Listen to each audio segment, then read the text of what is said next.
একটা হৃদয় বিদারক ঘটনা শেয়ার করি। ঈদের দিন আমরা সকাল থেকে বৃষ্টি ছিল, সো বিকালবেলা একটু বৃষ্টি থামতেই বেরিয়ে পড়েছিলাম এই যে খুব সাজুগুজু করে ঈদের আনন্দ বহুগুণে বাড়িয়ে দেওয়ার জন্য। আকাশ লেনা ইকো পার্ক গেছি আমরা 6 তলা 7 তলার উপরে, চমৎকার ভিউ দেখছিলাম। তো এটা অনেকটা পথ হেঁটে ওই যে নিচে যে ব্রিজগুলো দেখালাম ওরকম ব্রিজ, কাঠের ব্রিজ পার হয়ে হেঁটে হেঁটে এই ওয়াচিং টাওয়ারে আসছি। ওই যে দূরে মাছের ঘের দেখা যাচ্ছে, সুন্দরবন, এটা কলপেটুয়া নদীর সঙ্গে এটা। তো আমরা দেখতে দেখতে খুব এনজয় করছিলাম। পড়ন্ত বিকেল, খুব এনজয় করছি সবাই। সুন্দরবন দেখছি, এখানে বহুবার গেছি, এবার বাচ্চা কাচ্চা নিয়ে গেছি, তো ওরাও খুব আনন্দ করছে।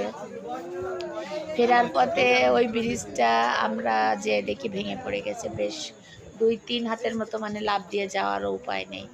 তো কি আর করা, অন্য পিছনে একটা গেট দিয়ে বেরোতে পেরেছিলাম অবশ্য।